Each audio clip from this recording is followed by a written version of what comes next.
Sifter for the ear. News, interviews, reviews, cinema, TV, streaming. Action. Hi, y'all. This is Jerry Williams, a.k.a. TV Jerry. The 25th anniversary of Titanic is opening in theaters this weekend in 3D. So if you're very young when it came out, or if you just never saw it on the big screen, or if you want to see it again, now's your chance. My special effects team, he usually uses real fire to do fire effects. Right. But we're in somebody's real house that they're actually selling, so we can't mess up. So we use different smoke effects and then lights. But from the outside, with firemen rushing in with hoses and stuff, it looked like the house was on fire. It was awesome. That was director Kevin Hershberger talking about creating a fire for the new show Michigan Hell House, which debuts February 19th on the Travel Channel with streaming on Disney+. This house is one of the most documented and violent paranormal cases in history. If you're familiar with this sort of investigative show, they're often reenactments, and today I'm interviewing 4 people who were involved in recreating scenes here in Richmond, including director Kevin Hershberger and 3 of the actors, Kara O'Brien, Chris Corcolo, and Brian Landis. By the way, if you were listening to last week's show, I was originally supposed to have Terry Ray talk about the old days of the Biograph, but Michigan Hell House is just getting ready to drop, so I wanted to hit it while it was hot. Pun intended. Sifter Review of the Week. Poker Face on Peacock. Natasha Lyonne plays a woman with the ability to tell if someone is lying. In a throwback to the classic TV mysteries of the 70s and 80s, and there are some Easter eggs in the show, she uses that ability to solve a murder every week. Plus, since she's on the run, it's an entirely new cast on every episode, including Nick Nolte, Ellen Barkin, Adrian Brody, Joseph Gordon-Levitt, and Judith Light. Oh yes, there is a villain after her, Benjamin Bratt. To make it even more entertaining, it's written and directed by Rian Johnson, so there's lots of clever plotting, unique characters, and dark comedy. It's fascinating to see Johnson create new crimes and drop hints on how to solve them while having it revolve around Lyonne's inimitable style. I gave Poker Face 4.5 out of 5 stars. Before we talk about Michigan Hell House, I want to find out who my 4 guests are today. This is the first. Actually, I've never had this many people on the Sifter show, so that's kind of cool. Why don't we start with Kevin, and then y'all work your way around and tell the audience who you are, what you do, and then what you did on the show. My name's Kevin Hershberger. I'm a filmmaker here in Richmond, Virginia, doing a lot of television and historical documentaries mostly. And being that this show was set in 1974, it's historical enough for me. And I directed this show, Michigan Hell House, working with a company I've been working with for a long time out of California. I'm Brian Landis. I'm an actor here in town, and I make my own little films, and I worked with Kevin quite a bit over the last 10 years or so. I play the dad on this. It's been a couple of years now. Oh wow, this was pre-COVID? It was right. No, this was in the good times when we were kind of things were relaxed. In December 21, I went. Hey guys, I'm Chris Corcolo. I'm an actor, producer, musician out of Virginia Beach, Virginia, and I had the honor of playing Jerry Solfin on Michigan Hell House. Now, Jerry is the paranormal investigator or paranormal psychologist that comes in. Hi, I'm Kara O'Brien, and I'm a local actress here in Richmond, and I have had the distinct pleasure of working with Kevin several times over the years, and I played the wife in this one. And with some wonderful period makeup and hairdos, too. I love the hairdos. So, first of all, I'm not sure who wants to answer this, but I'll throw it out there. What is the Michigan Hell House? Apparently, one of the reasons they did the show is it's potentially the most documented case of haunting in the United States in terms of the sheriff's department and the local government was involved. So because they called the sheriff's department out constantly, almost every single night, and they searched the house and searched outside because they were reporting disturbances. It felt like someone was outside of the house trying to get in.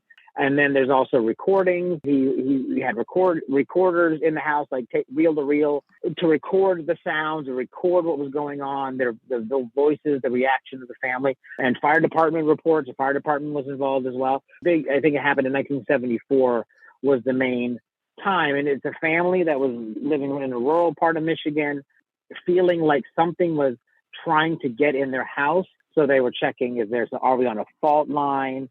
Is a sinkhole, something like that. And when this family moved out and other people moved into the house and have never reported anything. Oh, So it's wow. as if it was just this family, and what happened in that moment that was a poltergeist or something, was an entity was attacking this family.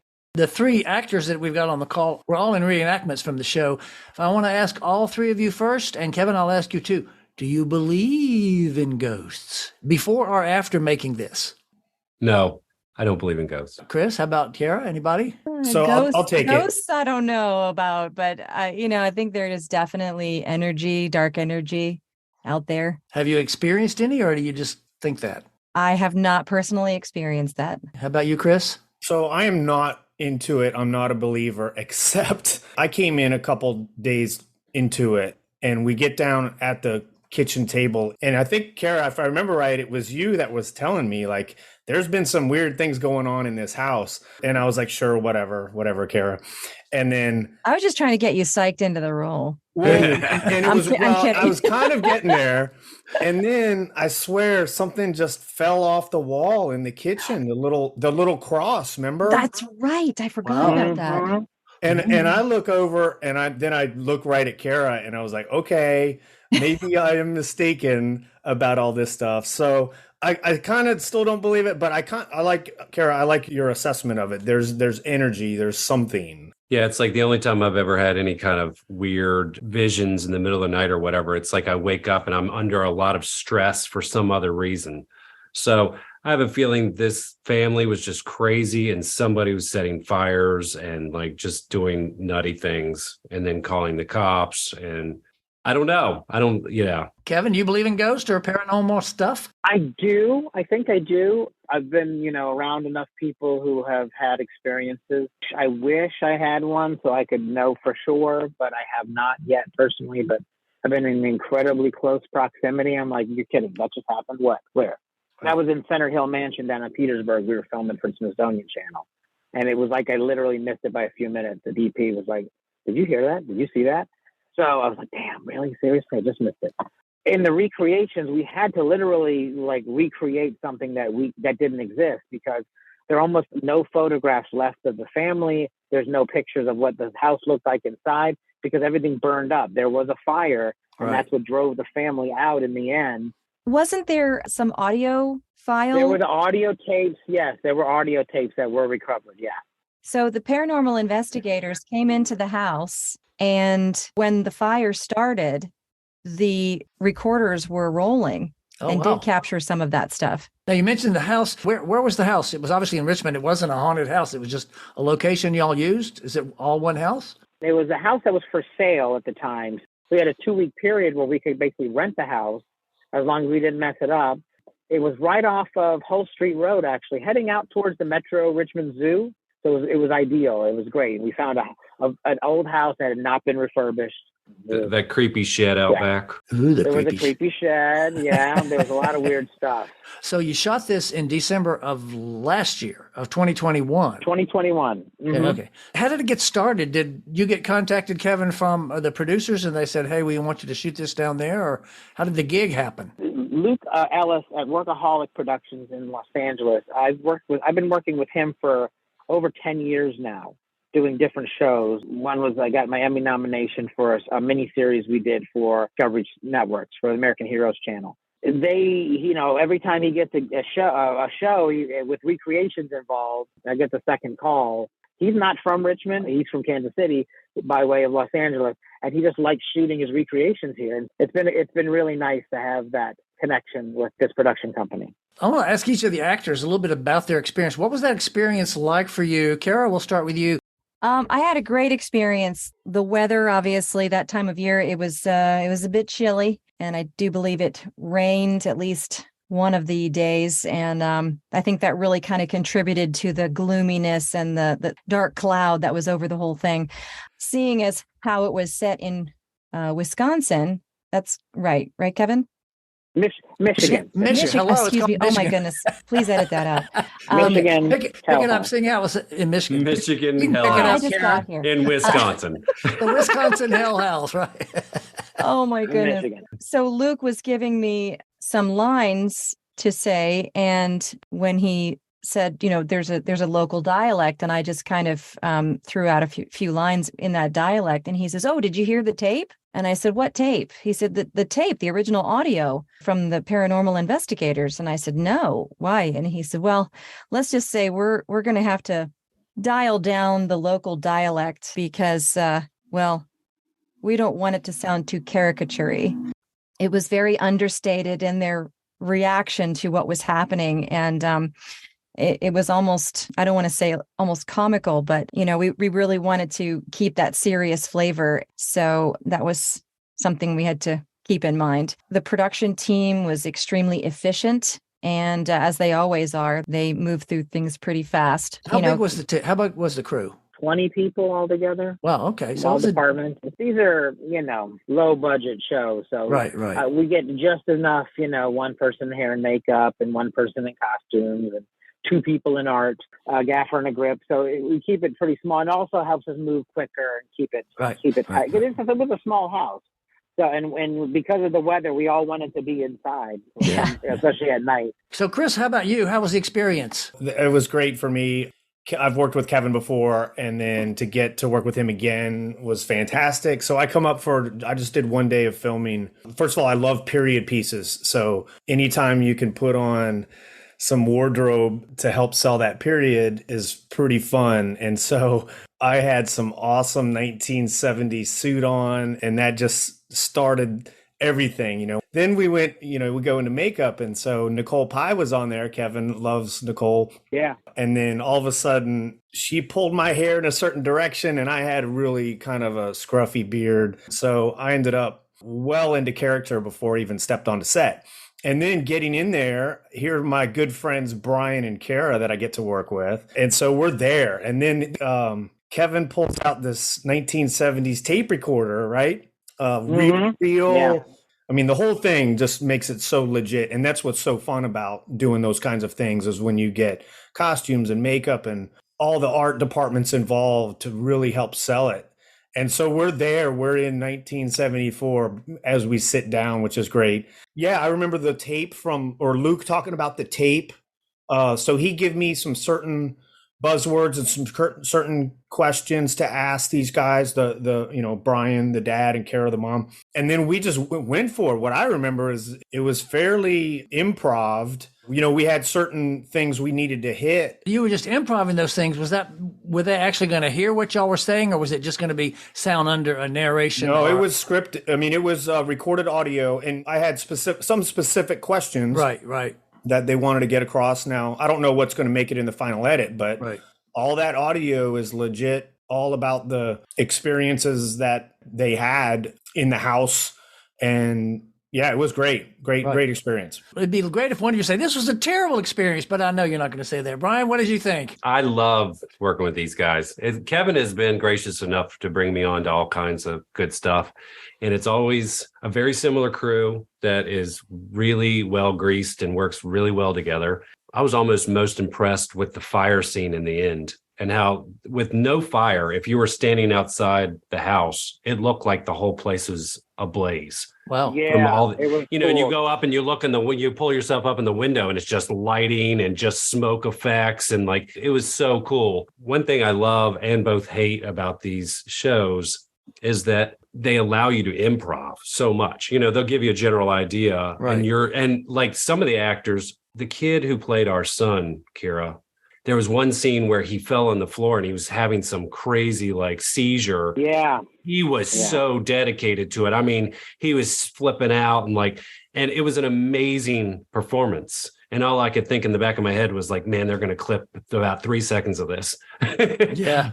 So frequently I'll see people, they're really amazing actors who do really amazing things. And this ultimately is a recreation show. And we all know it. And we're there kind of as bodies that speak words, and we can improv and have a lot of fun with it. The improv and being able to come up with these characters and just have so much fun with each other is a great part of it. Have you seen the final cut, Kev? I have not yet, no. So how much are you involved at that point, Kevin? Because I know you direct it, but do you just turn it over to the post-production people and they do it, or do you have any input at that point? Yeah, TV is really a kind of producer's medium, so it goes back to LA and the producers in the room all day. So this is a question for any of you or all of you. What was the biggest challenge on this show? Not suffocating from the throw pillow. The pillow incident. There's a pillow. There's a pillow story. I saw some footage of people fighting over a pillow. I guess that's what you're talking about, the throw pillow? Basically, the mother said that a pillow came alive, basically moved and tried to smother her. Uh-huh. One of the things of this entity trying to attack this family, yeah. And we attacked Kara. We're actors. We don't have any challenges. We just sit and wait while everybody does all the other work. And we just make jokes until Kevin gives you a sideways glance like, all right, chill out. But to get to that point, they made me do housework. So yeah, I guess that was a bit of a challenge. You actually had to That's clean. true. Were there any surprises in putting this together from any of you, from the production itself? Or obviously you didn't see any ghost appear out of nowhere, but were there any surprises at all that y'all weren't expecting? It was great because we got a real fire department. So we had the Chesterfield Fire Department come out to help us because we needed a fire department to show up. But the uniforms are very similar to what they had back in the 70s, but the helmets are very different. And they didn't have as much equipment. So I was able to use real firemen, but they give them the old 1970s style helmets. And again, like Brian said, my special effects team, he usually uses real fire to do fire effects. Right. But we're in somebody's real house that they're actually selling, so we can't mess up. So we use different smoke effects and then lights. It was all light. Right. But from the outside, with firemen rushing in with hoses and stuff, it looked like the house was on fire. It was awesome. Thank God we had a fire, truck there with the lights on, or else we would be stopping at the side of the road and freaking out. It surprised me how realistic that looked. Now being at the sunset with the lights of the fire truck flashing on the house as we're filming this, it was pretty crazy. It looked really good. The magic of television. I'm sure there will be a lot of fire flame digitally inserted in the end, but Right. On the day, we were super safe. So when is it going to air and where? Travel Channel on Sunday, February 19th. Dude, it's part of Shock Docs now. It's called Shock Docs. Oh. Ooh. Yeah, it's a series of different documentaries from different production companies and different filmmakers. And we did one 2 years ago about Ed Gein that aired last year. Okay, yeah. One question I always like to ask everybody, and we can do a quick round robin on this. What are you watching? When you're sitting at home this week, watching something on streaming or whatever, what's your current thing? Actually, I am about to watch a documentary on smoke jumpers put on by Montana PBS. Okay. And it's because my dad was a smoke jumper in college. And so he's actually featured in this Montana PBS special. It's actually got released last night. I didn't get a chance to watch it last night, but I'm on it. That's next on my list because my dad's in it. So that's pretty cool. Very cool. That's killer. Brian? I was watching Slow Horses on Apple TV, and then do you like? I can't get. I tried that and I just gave up after it's just slow. Oh Literally. my God, I love it so much. But I was just watching this. I love a lot of documentaries, so I'm going to watch that, Chris. Awesome. And then there's one on PBS coming up about Public Enemy too, I think. But I'm watching a documentary called The Big Con on Apple TV about that guy in West Virginia that duped the Social Security Administration for like $550 million or something. Okay. It was pretty cool. But nobody has Apple TV, so. I have it. I'm trying to struggle through all 4 seasons. I kept putting it off of Servant. I got halfway through the first season. I'm like, this is stupid. And then I said, okay, I got nothing because I got a slow period. I said, I'll watch it all. And I'm in the 3rd season and it's still. Have you finished it, Brian? Servant? I should probably be careful here. So last year I was cast in season 4, episode 1 and 10. Footnote. If you watch Servant, Kevin is easy to spot in the first episode of season 4. He's the ominous, tall figure who approaches the car. Actually, Kevin told me he wore 12-inch drywall stilts to get the height. Kara, how about you? I just finished watching Wednesday. Oh, okay. You're not a teenage girl and you liked it anyway? Doesn't matter. My wife loves it. I think it spans multiple generations.